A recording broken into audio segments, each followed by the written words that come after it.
it seems that getting your endorphins going is incredibly powerful in fixing some of this stuff. I'm not a doctor, I'm not a scientist, but it seems like when you sweat a little bit, when you get those endorphins going, it helps a ton. Do you guys see that in some of your stuff? Is some of the programs saying like get out, go for a walk, go for a bike ride, go for a swim, like go golf, whatever it might be? Like how does the fitness aspect of this, getting those endorphins rolling, fit into something like this? I know it's a general statement, but I mean, it just seems like if you get your pump on, things are going to go a lot better, right?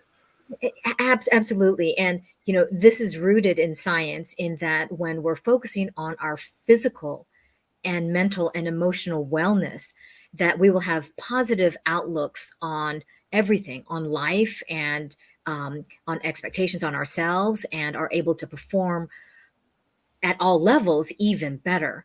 But what we're seeing with the pandemic is that when there is a disruption in our routines, when there is a disruption in our ability to do the things like we did before, the exercise, the physical activity, the regular sleep, and even socialization, and realizing that as human beings, our socialization with other colleagues, with friends and family, really contributes to our health and wellness, and contributes to physiologic supports like endorphins and really just positive outlooks.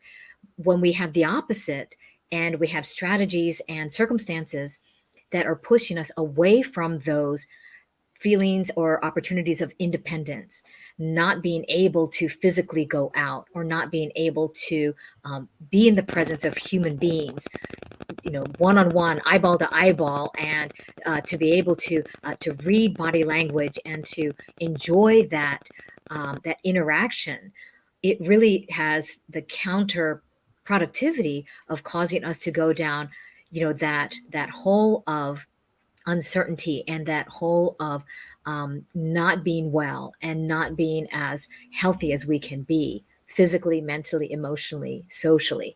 So, yeah, so anything that we could do for self care, as you noted, the exercise, the resting, the getting the 6 to 8 hours of sleep, whatever your particular body needs, drinking the right water amounts each day, eating healthy foods like vegetables and foods rich in antioxidants, and also conversely, avoiding some of the factors that can tend to cause harm, alcohol, smoking, other substances, in small amounts may not be harmful.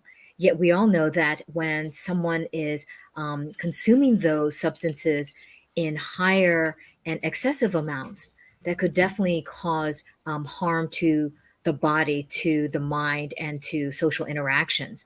And recognizing that some of those individuals who are consuming those substances in excessive amounts are likely suffering from a chronic illness that we know is addiction. And as we are having it normalized that addiction is a mental illness and it is a chronic condition, that once it's appropriately identified and started to be treated, then it can be maintained, and it could be handled, and it could be managed in such a way that it will not disrupt someone's social life, their personal life, or their work life. But we have to acknowledge and recognize that when there is something wrong, that we need to professionally address it and identify whatever the condition is, and in that case, addiction. But again, recognize that all of this has highlighted that many of these chronic illnesses and chronic conditions are preventable.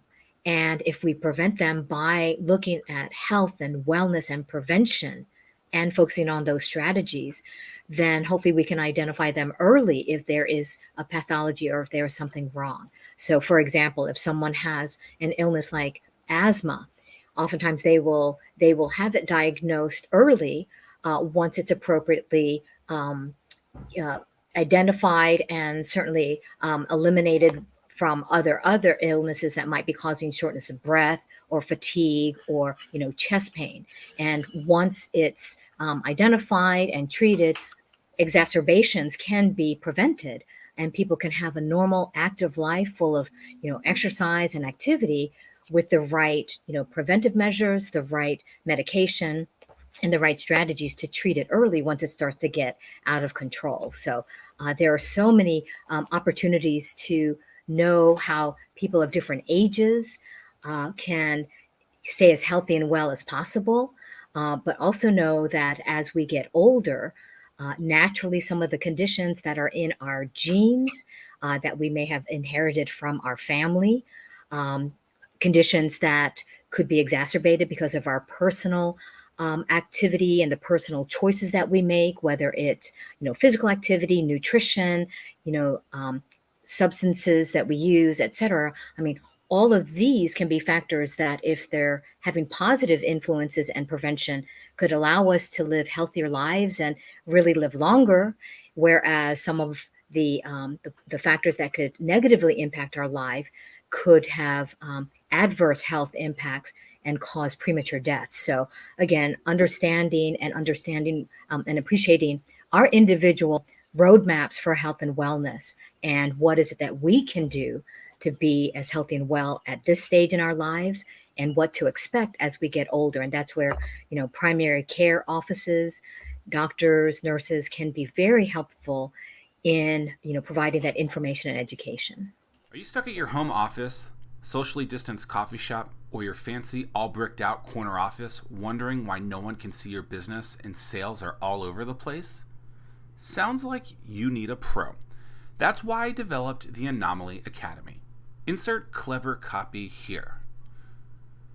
Oh, I guess I was supposed to put something else there. Oops.